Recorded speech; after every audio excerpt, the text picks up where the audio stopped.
Welcome to TecoGuide, the only app designed to help you navigate your college and career journey in the quickest and most affordable way. This podcast is brought to you by Equity, dedicated to opening doors to higher education and career opportunities for all.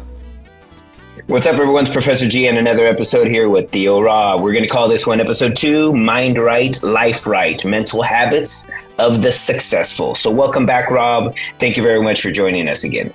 Thank you. Love being here. So, Rob, as we were speaking in episode 1, where we covered a bunch of different things, especially the 4 agreements, right? So we want everyone to review those 4 agreements, and please review episode 1 to catch some of those highlights and topics. But today, we're going to revisit that wheel of life, right? For you to get us really back on track. We're going to talk about a bunch of things, including what I call, the haters in your life. Right? I don't know what you call them, Rob, but I call them haters. And so wherever you want to start, Rob, wherever you want to start, Rob, let's go ahead and take it in. Okay. Well, so living your best life, right? The 4 agreements talks about you as an individual, being impeccable with your word, not making assumptions. Don't take things personally and always do your best. Okay. You embrace that. You walk around with that in your head. That becomes your passport to a good life. And now you start. There's 8 elements to what are commonly referred to as, living your best life. 8 aspects of it, 8 different things that you do. Now, I wanted to start off today, though, by talking about the resistance that you get. And I'll use myself as an example. It was one thing when I quit smoking. That wasn't that big a deal. My friends still smoked, and they all, hey, why do you want to quit smoking? Blah, blah, blah. Well, I did. I wanted to quit smoking. When I stopped gambling, same thing, right? I left some friends behind that I used to do that with and so forth. And it is what it is, man. But you know what? It wasn't an activity that was making me better. It wasn't fulfilling what I looked at as being my purpose in life and who I was about. So so those behaviors, right, that you're starting to change. When you say resistance, that's the people around you that are resisting the change. And there's a number of reasons for that. The big issue is when I lost 125 pounds. My eating buddies, people that I would that like to feed me. I'd go into people's houses. Oh man, here's Rob. Feed him. He loves food. Or things with my wife. Even, gosh, we've been married over 50 years. And I'm changing my habits because I have to. Right. So the point being that as you get older and you start getting better able to address those issues with people, right? Now, these days, somebody wants to give me a hard time for the changes I've made because they can't. Excuse me, but no, you know what? It's all about me and my house and the choices that I'm making. So, but when I lost my weight, my goodness gracious, man, a lot of people didn't want to see it, didn't want to hear about it because they themselves were stuck. And they realized that what a giant job it would be. And I'll ask you, when you broke away from the normal place where you grew up and the friends that you had and so forth, and you made the decision to get an education and to elevate yourself to a different life, did you get any resistance from people? Oh, absolutely. I think, when you, at least in my case, right. And I think with most students, the same thing is I work with them every day, right. So out of the thousands of people I've worked with to try and figure out, what's your best academic pathway to make it to where you want to be, the reality is you have to change a lot of things. So in my case, I had to stop drinking so much. I did have a drinking problem. I come from an alcoholic family. When I was young, it was always around. I started dabbling in that, early in age, and it led to a lot of trouble. It led to a lot of fun times too that I thought were fun, right? At that moment, as a young man, reckless and not really having a path. I realized, oh my God, I'm starting to get incarcerated. Right. The levels of violence were skyrocketing. And I said, no, I got to change something. And I right away realized, well, wow, okay, my personal behaviors are leading to a lot of this. So I stopped drinking for a number of years to try and clean up and do something better. Lost all my drinking buddies. Right. Exactly. Lost all my street homies that wanted to go to the bar and hang out and get crazy. Lost all of them. Right. Literally one at a time until finally they were gone. And then you're right. Then you start doing good. You start realizing, wow, if I focus my energy on myself and cleaning myself up and really having a goal and a plan, I start losing them. So I lost some family members. Right. I used to have some cousins that used to talk to me all the time. Now they don't. Right. My brothers and sisters and half of them decided, you know what? We don't want the new Mauricio. Right. We don't want the new Professor G. Right. We know him since he was a child and we loved what he was. Right. And not what he's becoming. Does he think he's better than us now? Oh, I got that so much. And it has nothing to do with you, right? It has nothing. I was trying to explain to him. It has nothing to do with you. It has to do with me. Exactly. Well, that's the point. I mean, and I have that throughout my life as well. Believe me. Okay. So the thing that really hit me last week as I was doing my normal things and so forth, I went in to see a client, and he's Latino. And his business partner is Latino. And I go in there and I am really anxious for them. Okay. And I'm anxious for them because I spend a good hour and a half, 2 hours every day following up what's happening in our country before the Supreme Court, before Senate, actions are being taken and so forth and so on. And it is bothering me to a point that I haven't felt bothered since the 60s when I was an activist. Okay. I mean, there's just some shit going on that the political turmoil. Understand. Yes. Political BS that's happening. Yeah.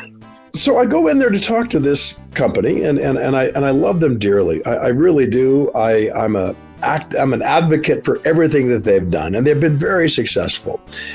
And I called this meeting because I wanted to make sure that we had a game plan together on a lot of different things. First of all, there's a sort of a potential recession coming. We don't really know what's happening, but their business has fallen off because some of the markets are closing up on them, and all that. So what bothered me though was I'm bringing this stuff to them, and I'm excited about it. I am ready to get in there and start look. Here's what we're going to do, type of thing. And it was like, it was not on their priority. Like, oh, well, it's okay. We're okay, blah, blah, blah. So the point that it drove home to me is you have to have a priority on your to-do list, right? You have to have a priority that says my health, my relations, my existence, the choices I'm making. There's two things that we've got. Every human being's got it. Time and choices. Now, sometimes your choices are limited because of where you're at in your life. Maybe, to take, for example, I read a book that I absolutely loved called James. As a matter of fact, just won the Pulitzer.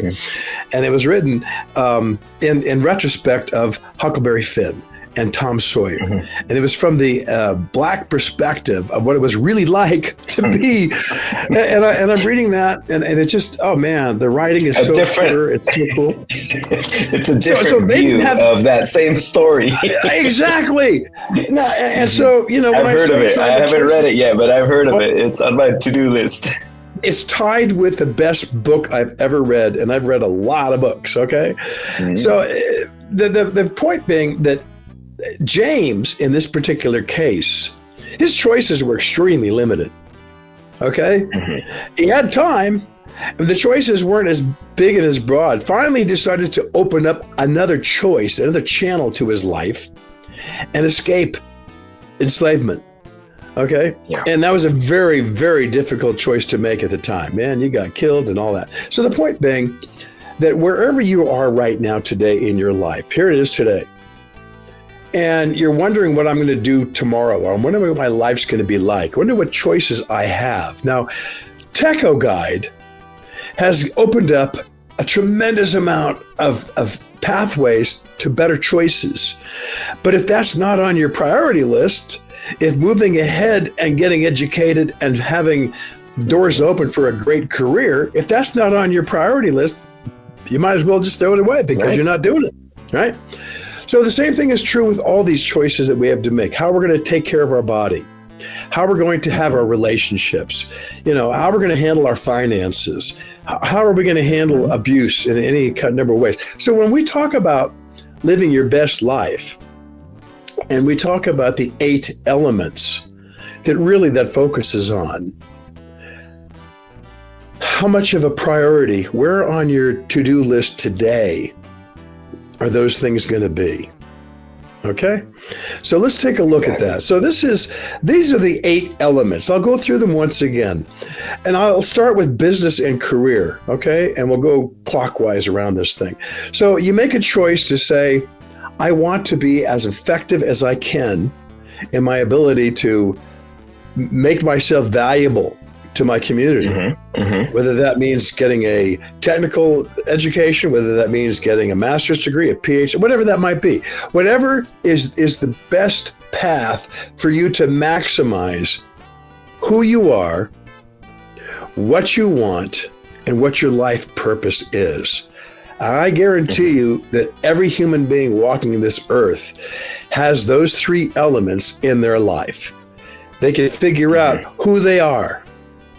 They can figure out what they want, and they can figure out what their purpose is. Now, oftentimes, those things will find you.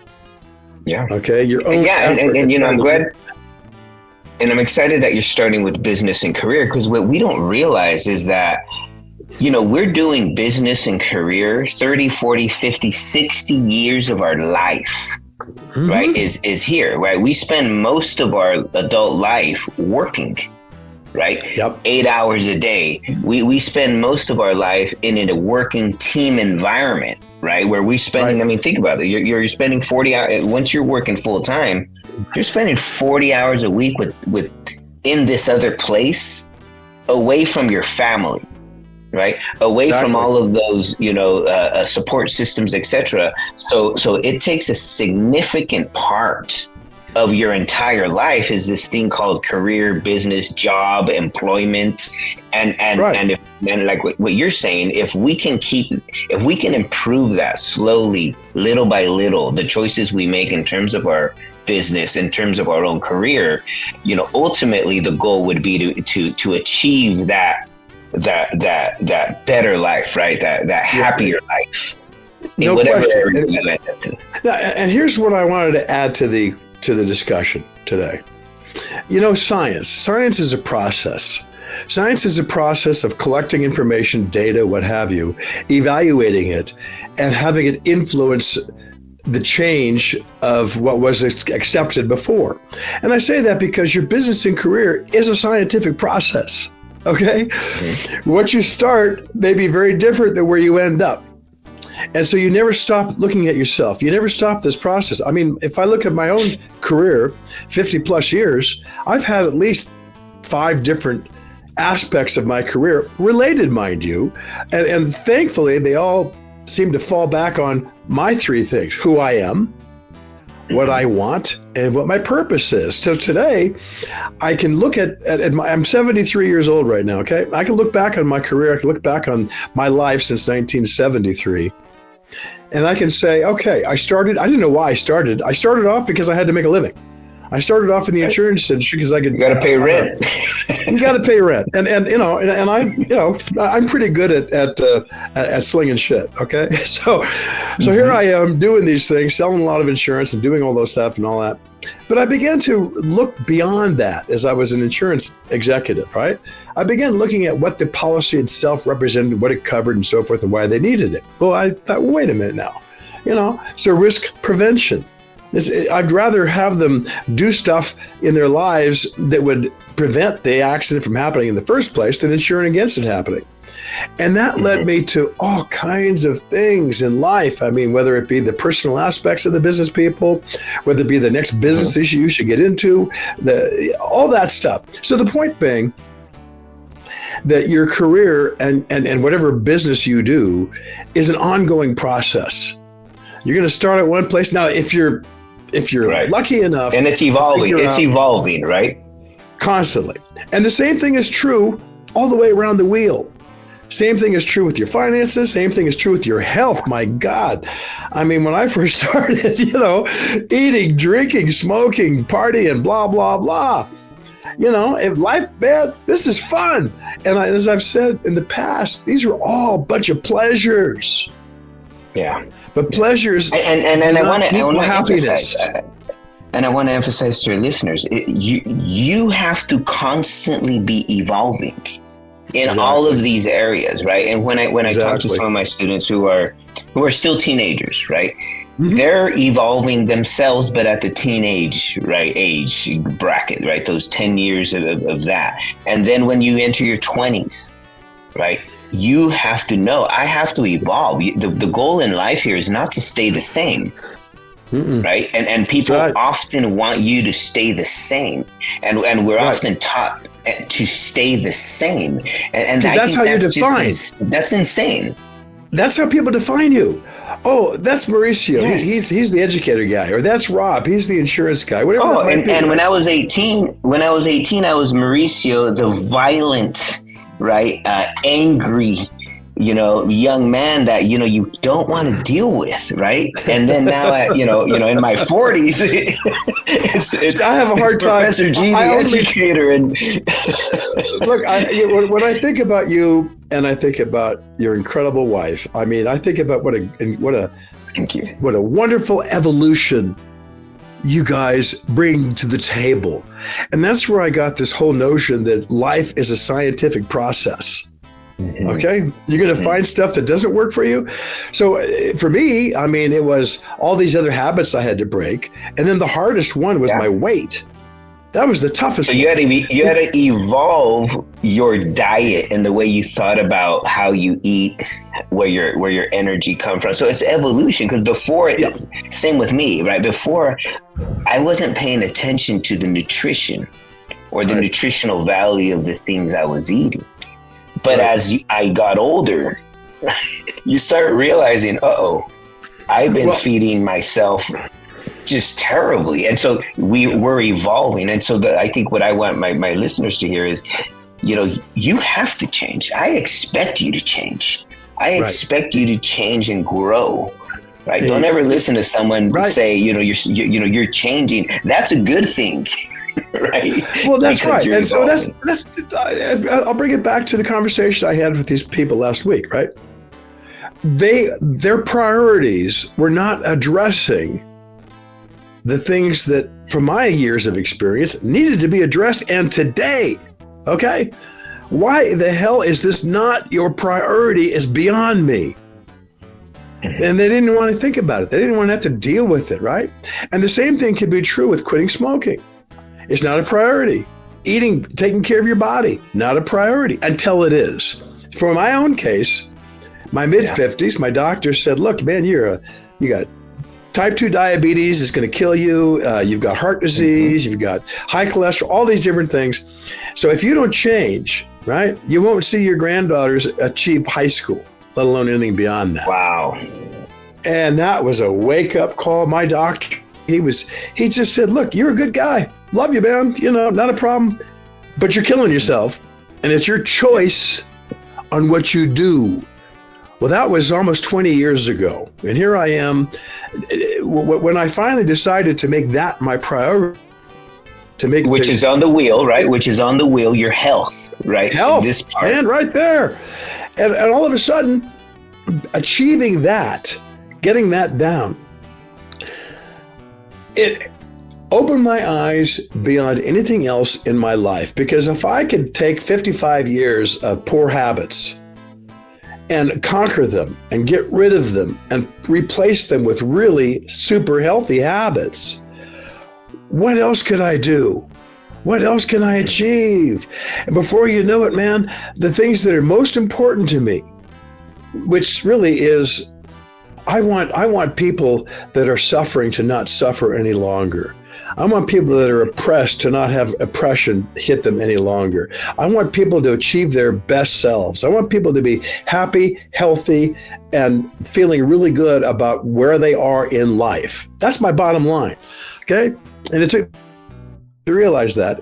And I realized that I have a lot of tools now over my 5, 6 different things I've done in my life that I've made money at and evolved.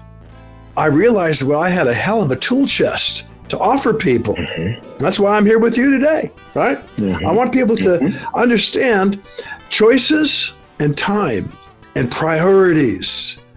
So your priorities should be developing yourself on all of these items. Business and career, absolutely.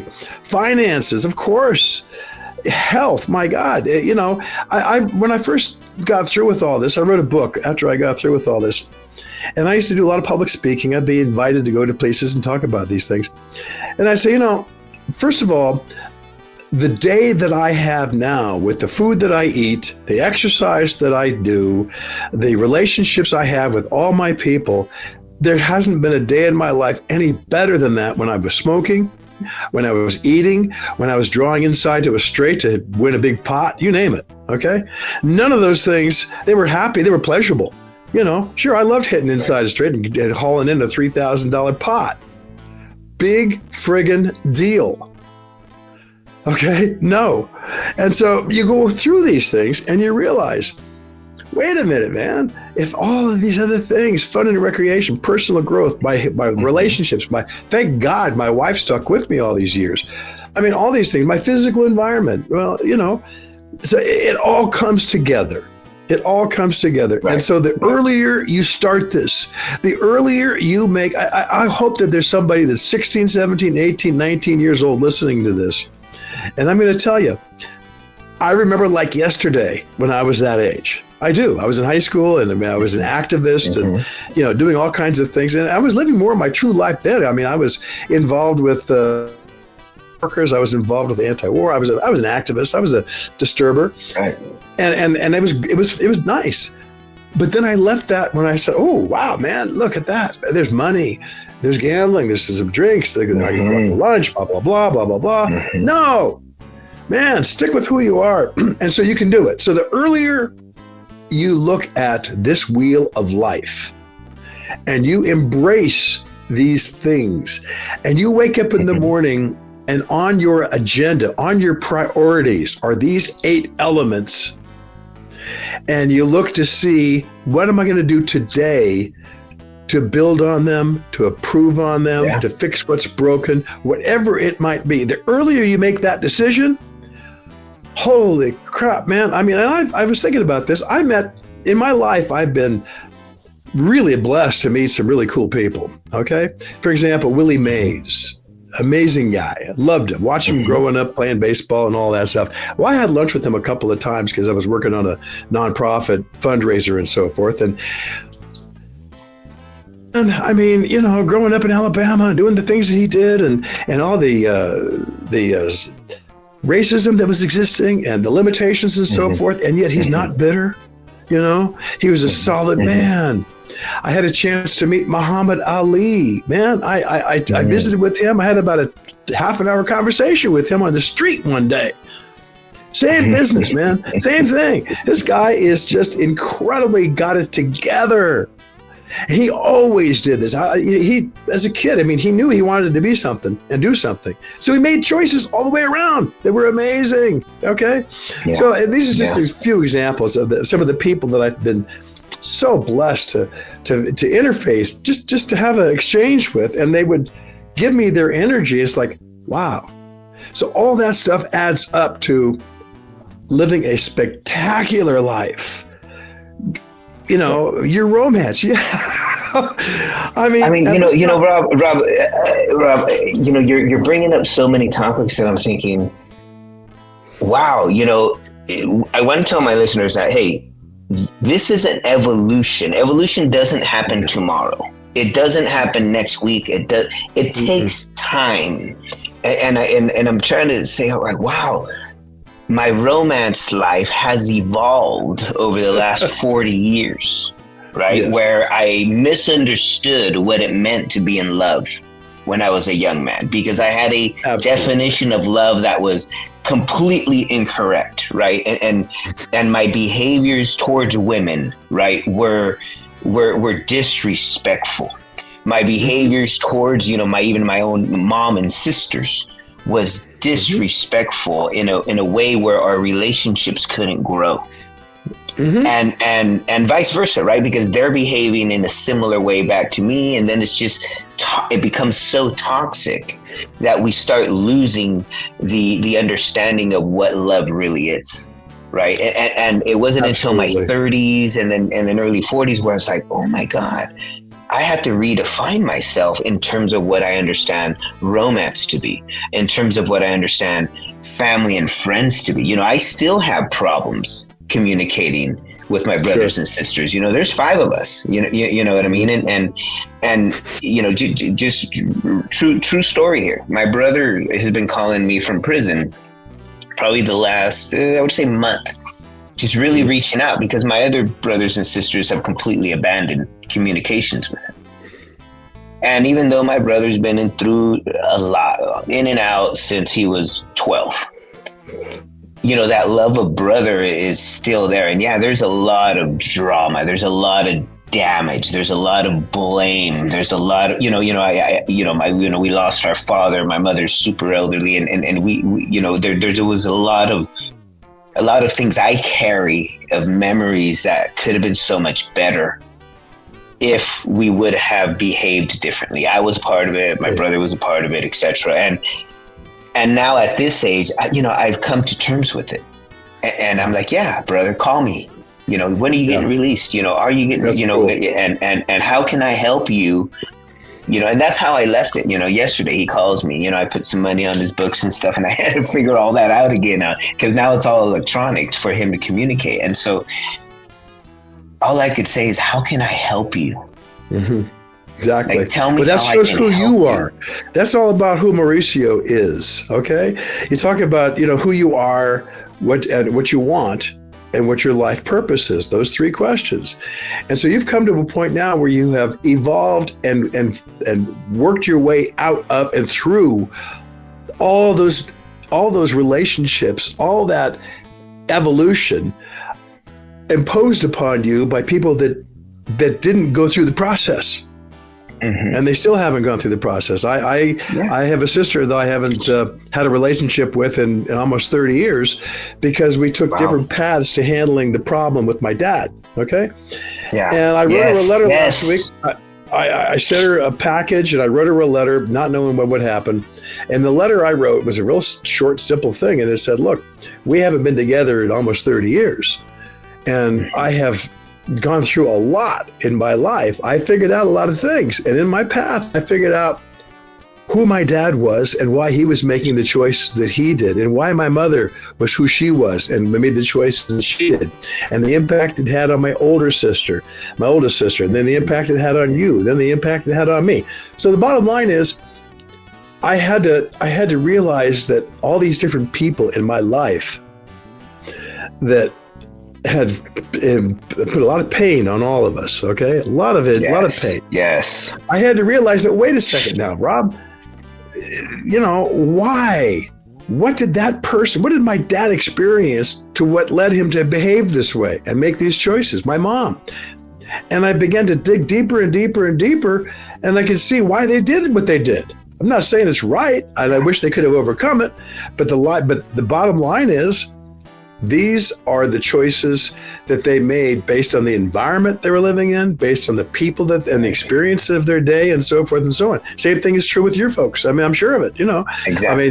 Exactly. So I'm saying all this because if you're a teenager right now, and you're listening to this, or if you're a 40-year-old, or if you're a 60-year-old, because it's never too late. Believe me, it's never, ever, evolution ever don't stop. No. And it's never too late to be your best person. It's never too late to be in your best health, and so forth and so on.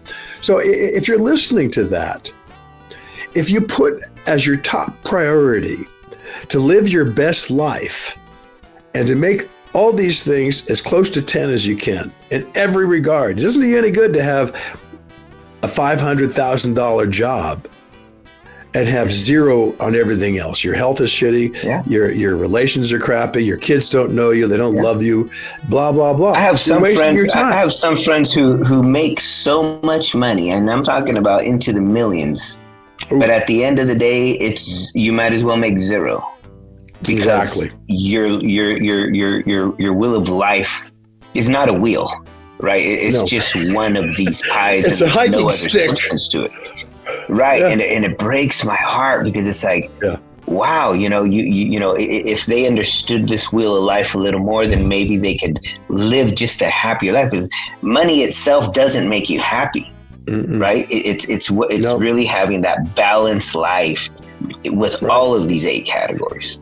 Exactly. So that was really the message I wanted to convey today. And I don't care whether you're 15 years old listening to this, 30 years old, or 70 years old.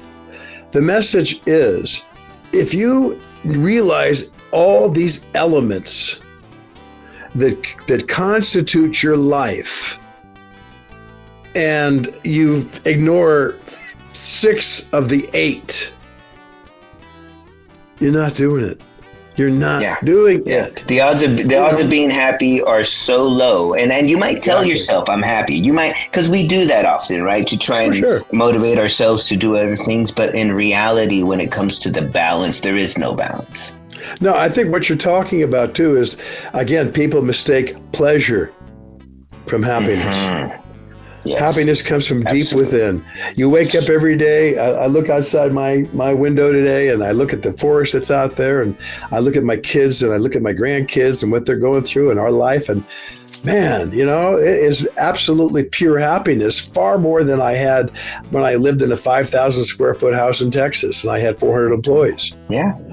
And I was, I was 75 pounds overweight. Right. And I think people, the more we talk, it's really living your life with purpose. Absolutely. If you understand my purpose in this life is to be as happy as possible until the lights go out.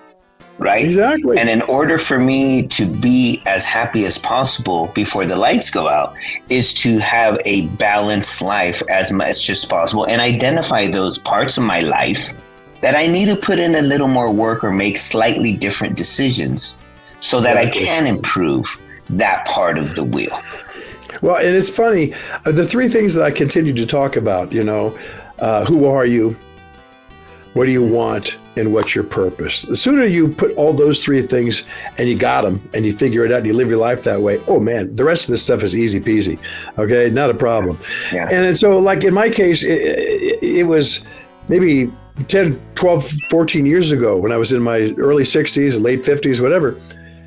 And I stopped and I thought about those things a great deal. And I looked back at my entire life and all the things. And I've always been very passionate about helping people, solving problems, having people live a better life, period. I got that from my mom, maybe. It doesn't matter where I got it, but that was it. And I was not living my life and my career necessarily on those things, okay? And so what did I want? Well, I didn't want a big house in the suburb. I didn't want to always have a $100,000 car in the driveway. That wasn't important to me at all. I was doing that to show everybody else, hey, I could do this, wow. Right. That doesn't matter, okay? It doesn't matter at all. And so my purpose really was to say, okay, do whatever I could do every day to share my compassion, to be patient with the situation, don't get upset, and to really do what I have to do, what I can do, what I'm given, the tools that I'm given to live my purpose in helping others and evolve.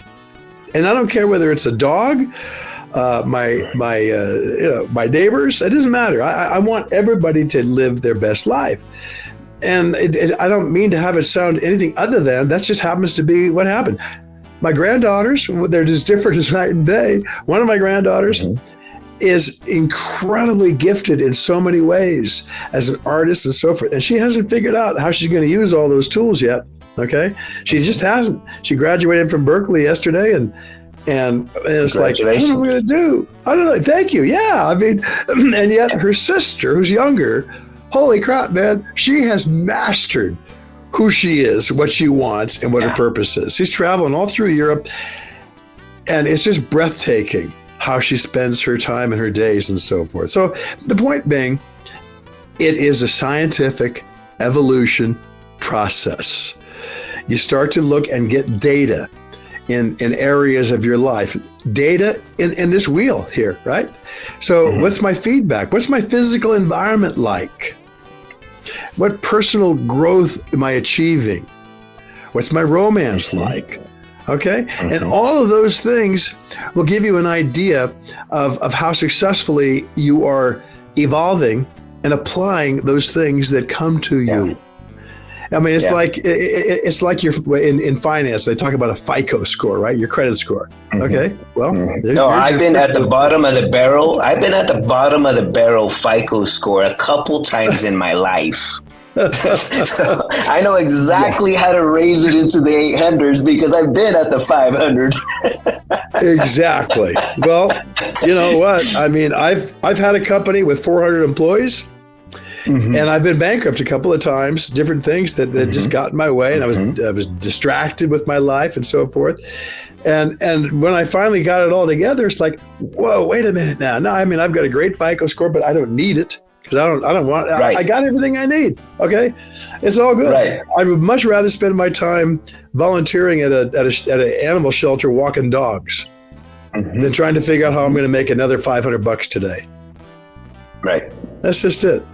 So right, and, really, and you know, now speaking of finances, evolution, right, is growing, right? When I was a young man, you know, I would spend like crazy. Exactly. I would spend every penny, like literally every penny in my wallet, whatever, my pocket. I could literally spend down to the pennies, and it wasn't getting me anywhere. Right? Well, you knew how you could get more. I wasn't growing. You knew how you could hustle and get more if you needed it. Okay. Right, but then replenishing it is not your business and career. That's right. And so I had to evolve in terms of my finances. Is as a young man in my late 20s is when I started like saying like, hey, how come this bank account doesn't grow? You know what I mean? How come I'm making a good, you know, I finally finished college. So now, you know, you have that professional job and now, you know, you're making a lot more than you were when you didn't have a degree. Right. It wasn't growing and I couldn't understand why it wasn't growing. And it's because I didn't have a visual of this wheel of life and starting to understand like, okay, I might be at level 1 finance right now. But if I'm at level 1 finance, right, there's a level 2 and there's a level 3 and there's a level 4. But I have to now learn those processes and really seek out how do I start to build generational wealth in a way that the money that I make in my career this lifetime can be helping people and helping my family into another lifetime, right? Even after I'm gone. And it was like, that was a big wow for me saying, okay, it's time to, first step 1 for me was I'm going to stop spending recklessly. If I don't have to spend, it's not going to get spent. Right. And so then you start making different choices to not spend. Right. Meaning Starbucks. Goodbye, Starbucks. Yeah. Well, and so it's your legacy. and it's like as you're trying to raise your FICO score and your finances and so forth, it's the opposite with weight. I was 300 pounds. I think, oh, shit. 290. Yeah. 275. Hey, I'm getting there, man. 250. Holy crap. You know, 10 more pounds and I'm at my ideal weight. No. My ideal weight in high school, I was 225 pounds and I could lift 300 pounds, right? I was strong. I was a wrestler. I did all those things, right? Well, guess what? My true weight is about 175. Bottom line. Yeah. Okay. Yeah. For your height, exactly. Boom. 5'10", 175. You know, I'm in really good shape these days. You know, I work out in the morning. I do my hill walking and all that kind of stuff. The point being, progress is not going to happen overnight. You're not going to lose the weight you need overnight. You're not going to elevate your FICO score right away. You're not going to evolve from... Make a lot of money next year. No, not a lot of money next year. No, it takes time. Yes. Exactly. So the earlier you start, though, the easier it is. So if you're a teenager right now and you're tuned into this thing because you really want to know, you know, how do I become an executive at a company and make $1 million a year? That's not the point. Which is easy, which is doable. It's way doable. I know personally lots of people who make far beyond that. And it's like, wow, as a young man, I didn't understand it. But now as an older man, I do understand it. And it's real, right?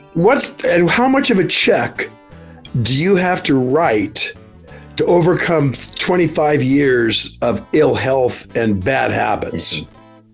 Right? But when cancer strikes, I've lost a lot of friends. It doesn't care. It doesn't care how much money. Go ahead, write a check out for that. No. Wait a minute. That check's not going to do me any good. No, it's not. I mean, a perfect example is Steve Jobs, right? Steve Jobs had billions. Doesn't matter. No, and the same thing is true with your kids. If you've ignored them and so forth and mistreated them because you were so busy trying to make a buck. And you're on your second marriage, and your kids that got married aren't even talking to you because you weren't there for them. Why should they be there for you, or your neighbors, or your friends, whatever that might be? If you screw up the rest of these things and succeed in that, it's worthless. You're not doing yourself any favors or your family. So that's why I love this wheel, because it brings it makes you look at your life, in a digestible way, right? It's eight elements. But now if you only focus on, say, one of those elements, right? And let's just say personal growth. Right. Right. Perfect. Tell me about personal growth. Well, so I will. And so my vision for the series that we're doing here is to dig into each one of these things. Okay. One episode at a time. And it doesn't have to be long. Okay. But I wanted the foundation of this to be the importance of putting these things on your priorities. They've got to be something that means more to you than doing, this is it, man. You got to do these things. So like personal growth, for example. I mean, there's not a day in my life when I don't do something to learn more, to achieve more. So like, I'm reading books, I'm watching podcasts, I'm studying politics and what's happening in that area. I'm looking out at the environment. So personal growth is enhancing or increasing your ability to be a really productive and great human being. That's personal growth, okay? I mean, because you have to look at things in a certain way. There's a really smart people that I've read, and I've appreciated all the things that I've read from them. And for the moment, the name escapes me, the guy that said this, but he says, if you change the way you look at things, the things you look at change. You start to notice things because they're now important to you. When I see people, that's why, when I look at people, I look at their energy. What are they bringing to the table? That's why I'm so, that's why I love you and Maria and your family so much. You guys are all thank you. We love you too, Rob. Well, I appreciate that, I look for things. I look for different things. I look for character. I look for decisions that people make. I look for what they're bringing to the table. I mean, we're not going to be here very long. I'm going to be here in a blip of time. If I'm lucky enough to live to be 90 in my 90s, which I hope I can, I mean, that's like a nanosecond of this century. It's nothing, right? Yeah. But you know what? When I transition into whatever's going to happen next to me, I'd like to build on what I've dealt during this time. Okay. And it's taken me a long time to get here, but that's why I'm here today. That's why I'm talking to you folks. Now I can give you in-depth discussion on any one of these 8 things. Finance, I was a financial planner. I was a business financial planner and personal financial planner. Health, I mean, forget about it, business, I know business inside and out. Fun and recreation, well, I was a fly fisherman, a tennis player, and a golfer. Okay. I mean, so there's lots of stuff that I've done. Okay, now I can put it all into perspective, and my purpose is to share it. And if I hope and I pray that people listening to this will understand it, digest it, and embrace it. And if they have any questions, any help, let me know. And if I could give you any help on any of these things, man, I'm here because that's my purpose. That's what I'm doing, okay? And I'm not doing it to boost my ego or anything like that. I don't care about any of that. When you're at this point in my life, believe me, the only person I have to impress is me, okay? Not anybody else. I just want to know at the end of the day, did I do another thing that I wanted to get done? So please, if you're listening to this, digest it, look at it, embrace it, call me up, let me know what questions you have, write me a text or an email or whatever, and I'll share with you, how I reacted to that in romance, how I reacted to that in health, how I did personal growth, my physical environment, how I changed every one of these. I would, I'm anywhere between a 7 and a 10 on all of these. Maybe an 8 and a 10. Right. None of us are, I don't think any of us are 10, to be honest with you. Right? I rarely give out 10s to people in the first place. No, It's really more of your own personal environment. So Rob, earlier you brought up some identifying qualities, right? Who am I? What do I want? What is my purpose? Those are like global questions, right? Absolutely. You're not supposed to really know the answer, especially because it's evolving as well.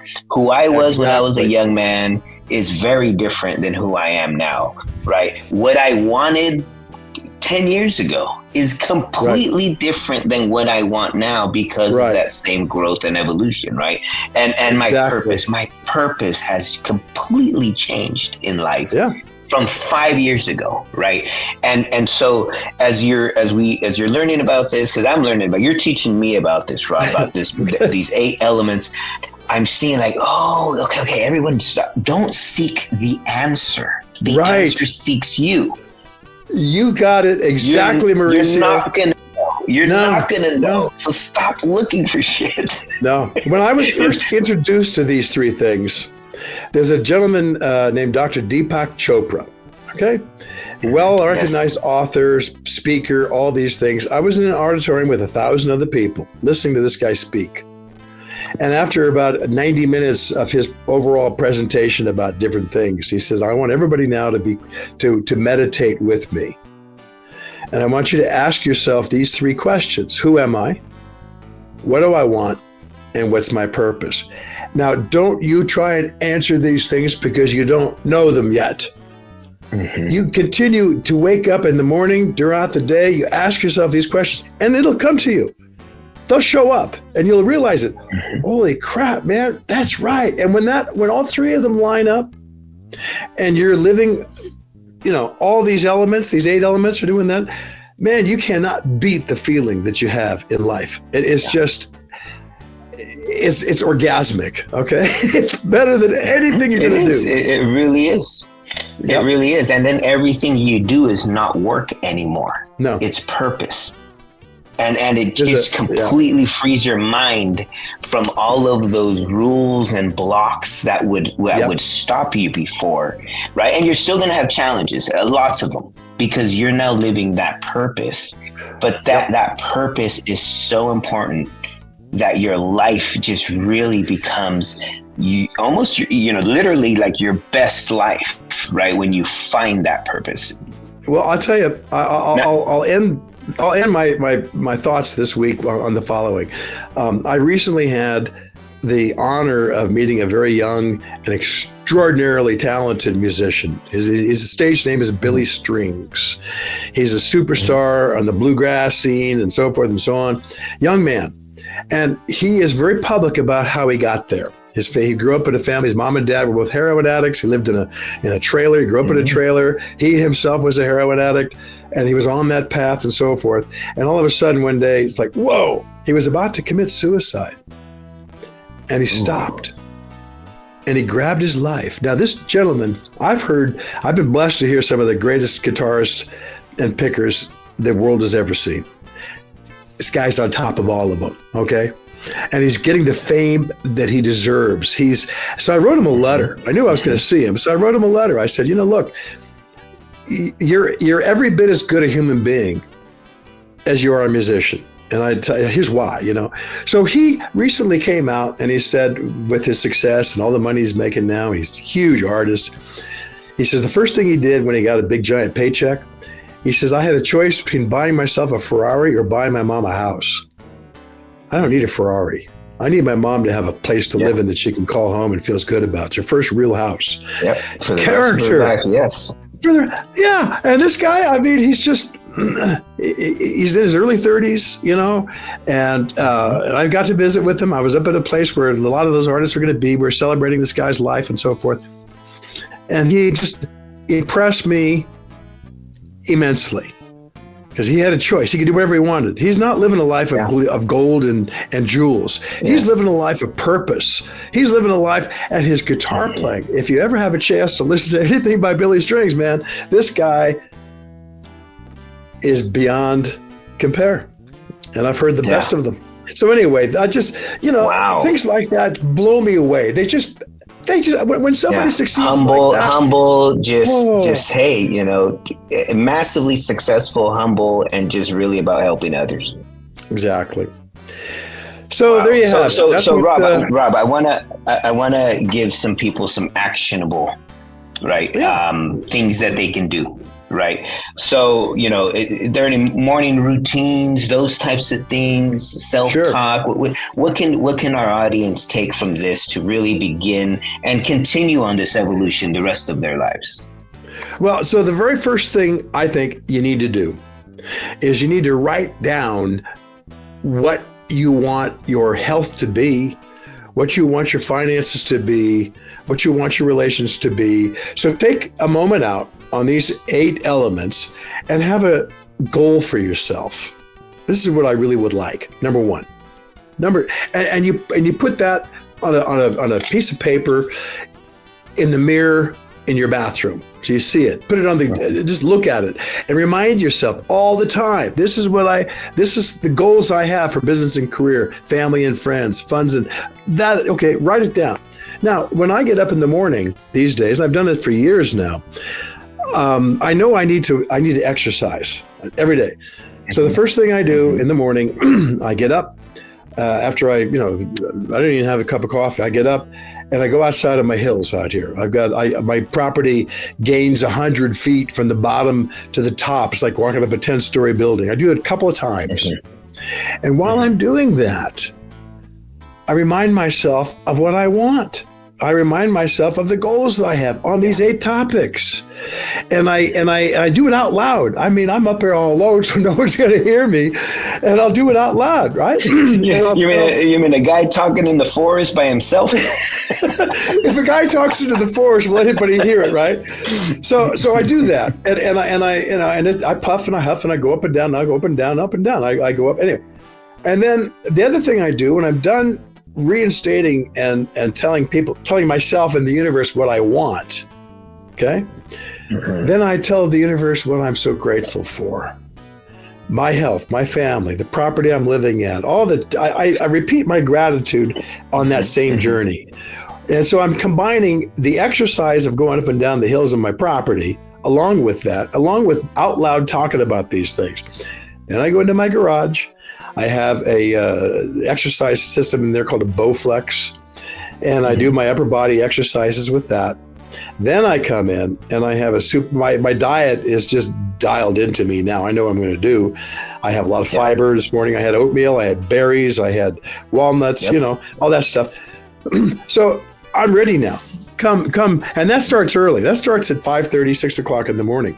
So by 8 o'clock, I'm ready, baby. I know what I want. I know what I want to achieve. I know what I'm grateful for. I've already set my body on a healthy for the day, Mm-hmm. So have a routine like that. Develop what your routine is. And the earlier you adopt it, right, the better you are.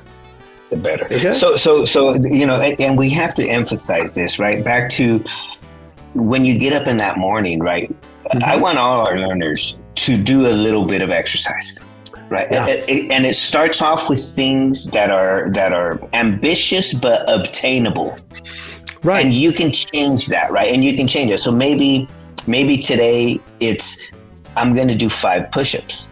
That's it. You've hit something. Nothing because else. I became a certified personal trainer about 1.5 years or 2 years after I began doing all this, because I wanted to know all about it, okay? Now, push-ups are the gold standard, period. Okay. And when I first started all this stuff, my goal was to do 10. Then my goal became 15. Then it became 25. Then it became 30. Then it became 40. Then it became 100 a day, 30, 40, and 30.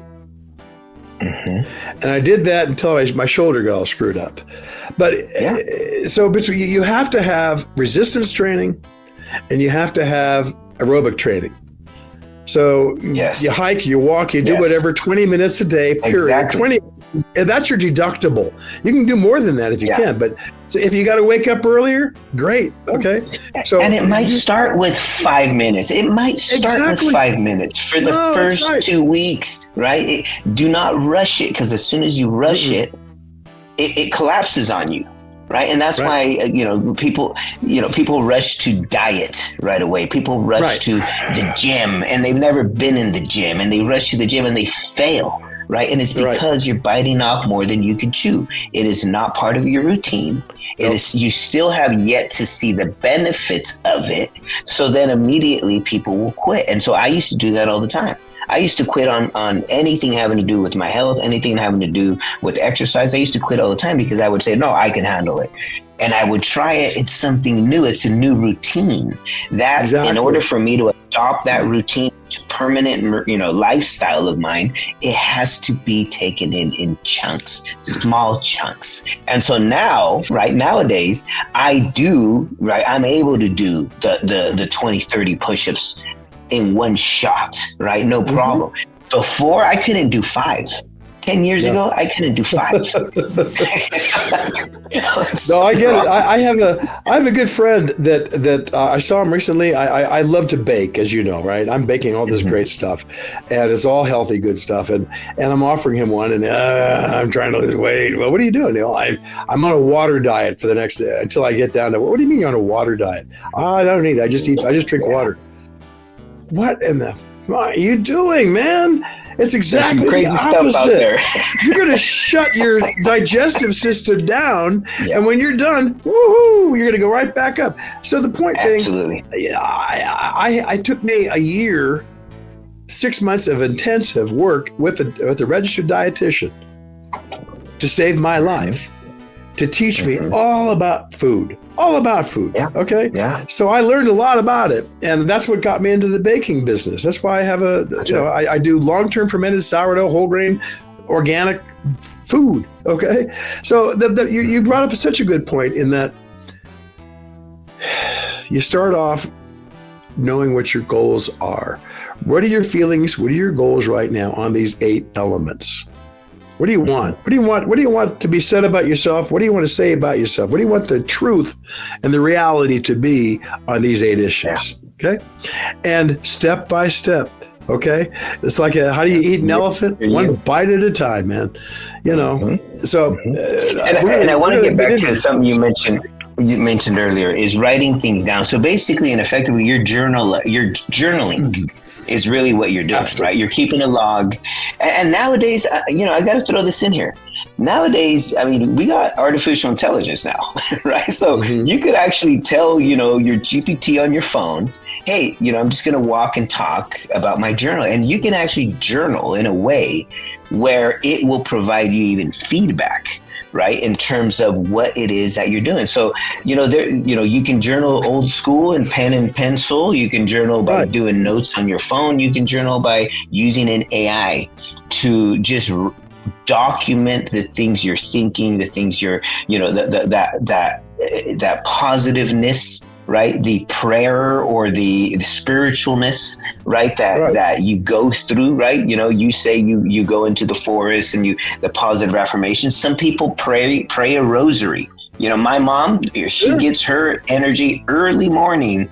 She does a rosary, right? And it takes her 20 minutes and she's just focused and really putting it out into the world, the goodness she wants to do that day. And when she comes out, it's like, whoa, you're glowing because you're able to really be one in with nature, right? Whatever your goal, whatever you are, right? Whether it's spiritual, whether it's, atheist, don't believe in it, doesn't matter. It's that positiveness, that positive reinforcement, that those affirmations, the journaling that you may do that really brings out the goodness of who you are. And that's what allows you to grow. I have 3 journals for the 3 years after I transformed my life and my health and so forth. I have 3 journals filled every day. What I would do is I got to the point where I could kind of sit together and I knew what I wanted to eat. So I would say 3 times 2 plus 2.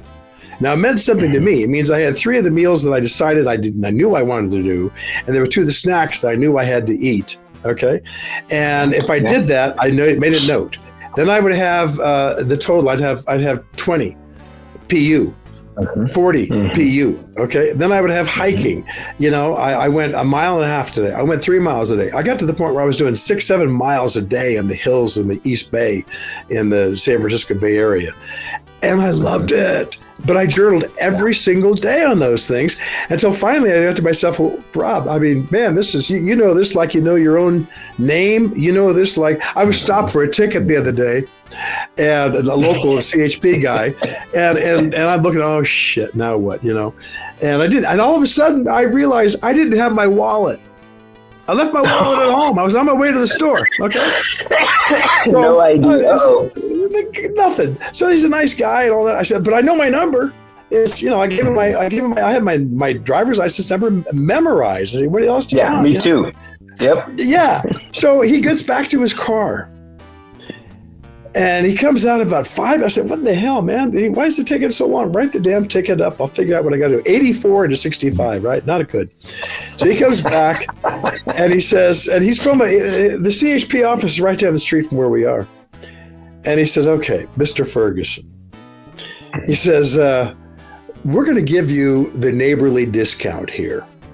I've seen on your driver's record that you're clean. You're all good. Mm-hmm. And I have a feeling that you're pretty much with the wake-up call here, and the ticket I would otherwise give you is huge. It's gonna cost you a lot of money. Yeah. It's gonna raise your insurance rates. 20 all that miles per hour over. Right. So he says, so here you go. And he said, what I want you to do is to bring your driver's license into our office and show them that you in fact have one. I want you to get your windshield fixed, and I want you to promise me and yourself you're not going to do this anymore. I said, done. Yeah. And that was it. Didn't get the ticket. Okay. How cool is that? Nice. But the point being, what is it you journal? I mean, as often as you say your driver's license number or your social security number or your home address or your telephone number, all those things are stored in your mind. Okay. Mm-hmm. You can store other things in your mind as well through journaling. Mm-hmm. And do it. And by the time with me, the first 45 minutes to an hour of every day is spent doing what I've told you I'm due, right? Yeah. It's such a habit now. It's like, oh crap, rain or shine, doesn't matter. It's snow. We get snow up here and I'm trudging through the snow and all that stuff. So the point being, start young. I hope that you're 15. And it's purposeful because now it's not just in your mind. When you journal, you actually then now reinforced it a second time, a third time, a fourth time. So it's you're accountable to yourself. Yes. So there's a reason thine own for self be true, right? Exactly. So for the young people listening, you're not doing it to just write shit down like crazy. No. You're doing it because it's reinforcing it here. Exactly. So that, and the more often you do it, the more it's reinforced, the more likely that you're able to actually do it, right? And that's really the reason journalism works, is journaling just everything that you got going on. Yeah. Yep. Wow. Well, so this really helps. This really gives us some tips for our audience to actually do some things. Is really start the journaling, the positive self-talk. Staying grounded. Really focusing on this thing called life and the 8 elements that you can actually influence, right? And you can influence these over time. And it's part of that evolution of life. And we hope everyone gets as close to that 10 as possible, especially in those areas where you have it low. Like in mine, back to my brothers and sisters, right? Our relationship has been so bad for so many years that it's I now have accepted it as that's where I need to focus. My siblings, right? We've just been distant, and when I mean distant, I mean in some cases there's been a couple years since I hadn't talked to my sisters, and it's just breaking my heart now. I'm again, you know what I mean? It did it when I was younger, but now that I'm older, it's like I'm missing this piece of my will of life, and they're missing you. Okay, my older sister last week, she says, Rob, it's a shame that our middle sister is making these choices, because she doesn't know who you are today. She has no idea who you are or what you're doing. So it's like this. When I was a kid, I used to think, oh man, wouldn't it be cool to open to discover a treasure chest buried somewhere. Man, there it all is. Yoo-hoo! Okay.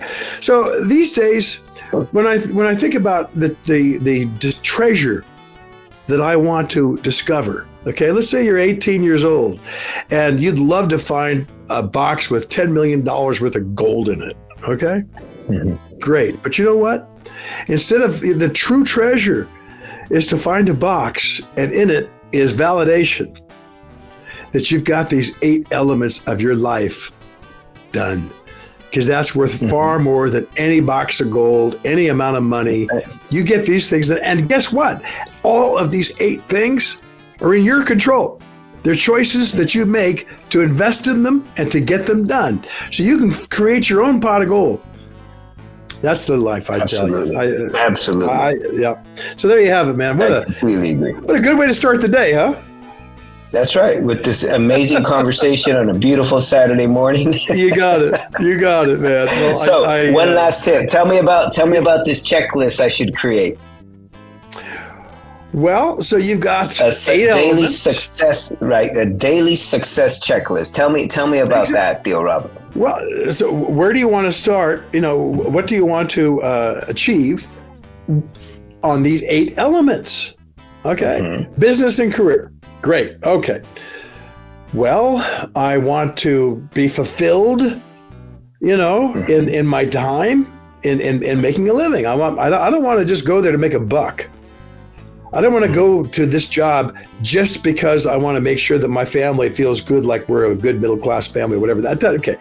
Right. And let's be honest, that is part of it, but it's not all of it. No, that's right. So you, and maybe it is, maybe your goal is, like if I won the lottery tomorrow, okay, and there's $100 million or whatever, I might go ahead and put $1 million in our family's bank, but the other 99, it would be used to create solutions and true benefits for people. Okay. So the point being, you look at these 8 elements and you write down today at age 16, age 28, age 50. Okay. What is it you want? What's it going to take for you to score a 6, 7, 8, 9 on that list? Make it short, make it sweet, but just identify it. There it is, right? There is your list. There's your checklist of what you have to keep in mind. And today you might work a little, maybe once a week, you'll make that phone call that'll keep your relationships cool with your family. Maybe every day it's health and relationships and so forth. Your finances. You know what? My paycheck came and I took 10% right off the top. I put it in the bank. Period. Long to be forgotten about. You know what? I'm going to call my old high school buddy and see how he's doing or she's doing. Okay. Yeah. And these are ways to say, so in every one of these elements, there's something that you look at that says, what would that represent for me? Health. Okay. So what do I want to do? Well, I'm going to interrupt you here, Rob, because I need some advice here myself. Okay. Okay. I told you my brother's going to be released here, from prison here pretty soon. Okay. It's a big step because mom's still around. Mom, came up. She's staying with us now for the next few months. Nice. There's been a lot of damage and trauma and restraining orders and drug addiction and violence beyond what most people should ever see and feel, and so I do have a lot of anger still from 30 years ago, Sure. right? About some of the lost time, right, that we have, and so now as a much older adult, someone with a little bit more people skills than I did when I was 20, it's still constantly in my mind now, right? How can I help my brother? Yeah. So even though like in the back of my head, I already, we've been down this a million times. Right. It's always the same result. Yeah, you've okay. So this is a perfect example of what I'm talking about. Okay, and thank you for sharing that with us. So the first thing you have to embrace and fully understand are the difference between the things that you control and the things you cannot control. You got to remember that things in your power, things that you control. Okay, that's number one. Last week, I had this experience trying to get my sister back on board. I haven't talked to her in 28 years. Right? I wrote her a letter. My sister got a phone call from my other sister saying, what's he doing? I don't want him part of my life and so forth and so on. And she says, I'm so sorry. I said, don't be sorry for me, man. Do not be sorry for me. Yeah. I looked at the situation. I did what was in my control to do. I sent her a package with some really nice food and a letter that I wrote. That's in my control, okay? And I opened the door for her to come in. Now, in your brother's case, so he is probably going to be pretty damn lost, I would imagine. He's coming out, now what, and so forth and so on. So and you can't make his choices for him. You can't make his decisions for him, okay? What you can do is give him love and acceptance. You look at today being a brand new day. Today is a new day. Here you are, here I am, here's mom, here's my life. It's a new day. So why don't we focus on making your first day, your first week, your first month, your first year, the best that you can make it. Okay, and what is that best going to be for you? What does that look like to you as the best?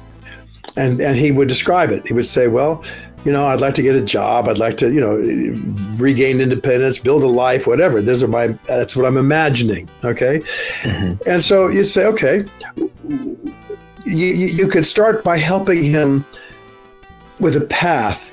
Here's where you might want to put your first step. Okay, how's that feel to you? Does it feel good? You know what?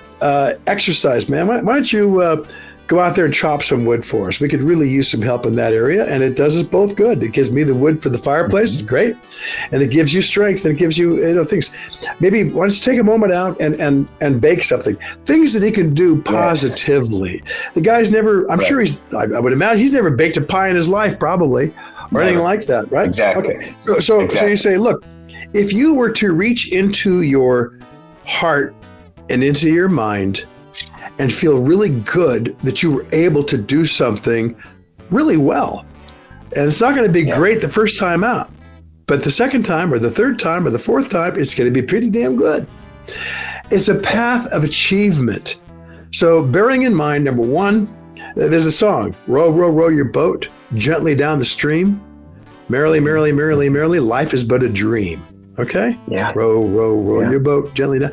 The reason I sing that song is because the moment I start putting my oar in someone else's boat, we're both going to sink. Ain't going to happen. Neither one of us is going to go happily down that stream. So if you embrace that, and if you, by example of your relations with your kids, by example of your relationship with your wife, by example of the property that you have and the things you're trying to do, and welcoming him to come and giving him something that he could, at the end of the day, can say, I did this today. Hey, man, I got this done. And what else would you like to do? And step by step. Now that you say that, Rob, I've never been welcoming to him. Yeah. Well, he's a human being, number one. He's your brother, number two. Okay. He deserves all the compassion. Yeah. That gives me some patience. clarity here. And that's what happens. Is sometimes clarity comes in a few words. Exactly. And that's the way you understand it. So the way I understand it, the way in my perspective is, oh my God, I have never been welcoming to him. You got an amazing family, Yeah. and as and each of them can give this guy a hug there. and say, "Welcome to our life. Welcome in. We're glad you're here. We'd love to see you." You know, and I've never done it because I hold grudges from the past. Yeah. I would see my mom crying, right, and Right. I would see her worrying. I'd see dad, and what some of the actions would trigger, right, and certain behaviors, and I still hold a lot of anger, towards my brother, and I was part of that too. But it's one of those things that, wow, I'm so glad we brought this up, because I am too. Because there's no. Look, I've never been welcoming to him. You can't. The thing about history is, once it's done, it's done. Once the words leave your mouth, you can't do a damn thing about it. You can't take them back. Once you hit somebody, you can't unpunch them. Once you steal something, you can't undo that act. It's all behind you. It's all done. And it's out of your control. You cannot control what has happened.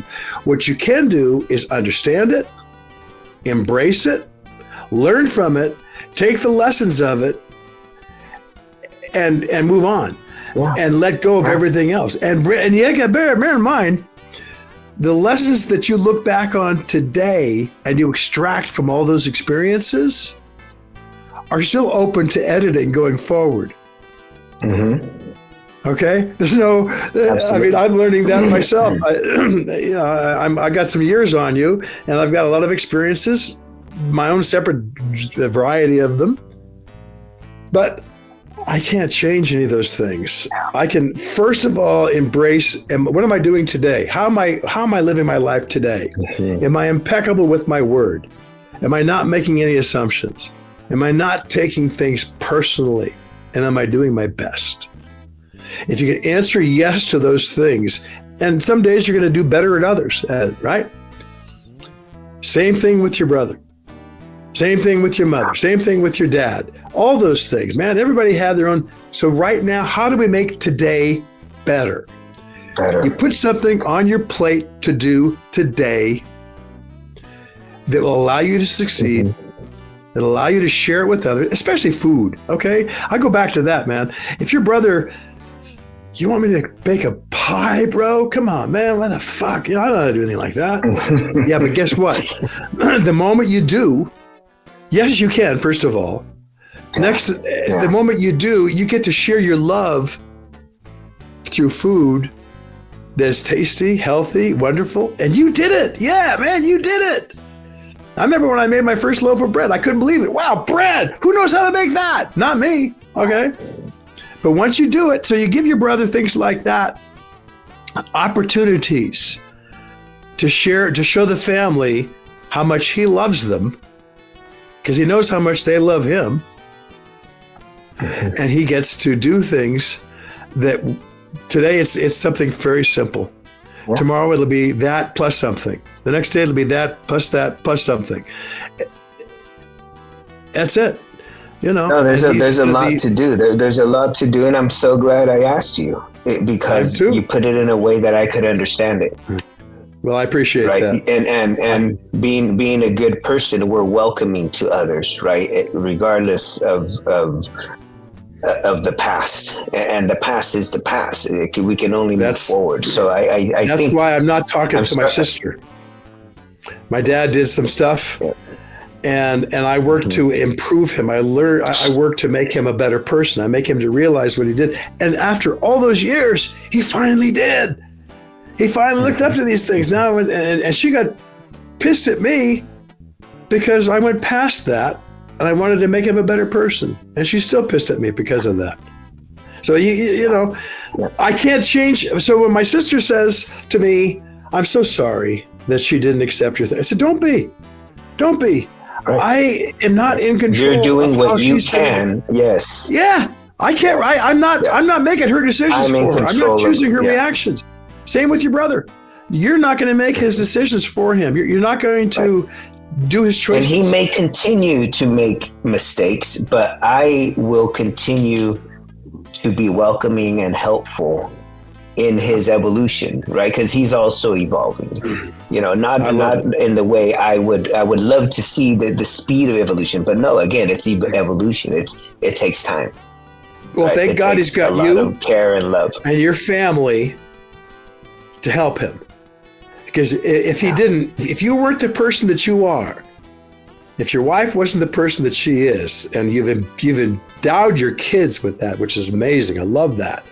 So you're all ready to do this thing. You're all ready to bring him in and do these things, realizing that nobody's going to control him. All you can do is show him the benefit of what you're doing and the approaches that you take and how you're reacting to things. These are the benefits for us. And he's got to find that path for himself. Yep. Well said, Rob. Thank you, man. Appreciate that. That sure. Gives me a plan now. Now Good. It's like, okay, I understand a little bit more now. And so I hope, and when I'm looking at my own, piece of the pie here for family and friends, right? My friends and my nuclear family, which is my children and my wife, I'm a little higher than what I am in my, birth family, right? The family with my brother, I'm at a 1-2. Right. Mm-hmm. And that's my focus now, right? Is how do I raise it from a 1 to a 2 or to a 3 slowly, right? And then eventually help him where I can to get my relationship with him up past 5, right? Does he have any friends from 20, 30 Not years anyone. ago? Yes, no. And I'm saying, does he have anybody way back there, right? That he may know of. The reason I say that is this. If he were to call somebody that was a part of his life 20, 30 years ago, 15 years ago, whatever that might be, and say, I just want to, how are you doing? Are you doing well? How's your life? Is there anything I can help you with? I know what my life's about. I know what I want to do. But we had a relationship at one point, and I wanted to know how you're doing, and can I help you with anything? Helping others. I tell you what, man, some of the best things you could possibly encourage your brother to do is to volunteer at a place where he could be of some help. Mm-hmm. Whether it be an animal shelter to walk dogs and brush them and keep them in good shape, whether it be going into a senior living place where the people are sitting there and some of them, are not healthy. Some of them are, but you share them some love. Read a book to somebody. I had a friend that overcame a brilliant, bright, well-educated PhD guy, hooked on Coke. And as part of his recovery, he would go every week and he would record books for the blind. And then he would go into old folks' homes and he would sit there and hold their hand and talk to them a little bit. And that was his process. So if there's anything like that, if your brother right now, he may not feel like he's got a damn thing to give after being in prison all these years, right? Okay. Right. He does. He has something he can give you right now, today. And that's his love. That's his respect. That's his help. Mm-hmm. And the moment he starts to give, the more healthy and the more healing he'll have. Yeah. Well, Rob, this is a perfect ending to our second episode on our will of life, right? Because we're all living it 24 hours a day, and we all have areas where we could, help and where we could improve and evolve even better, right? And I'm so glad, I am so glad I said to you, I need some advice. Right, because we all, from time to time, need it often. Is like, hey, I got this situation.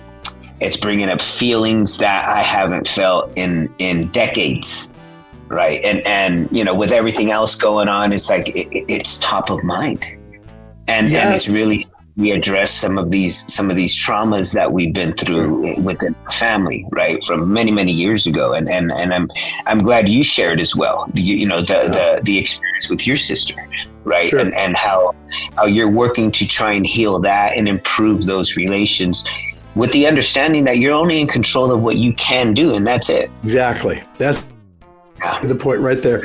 But this 8 wheels of life here, the good news is every single element is in your control.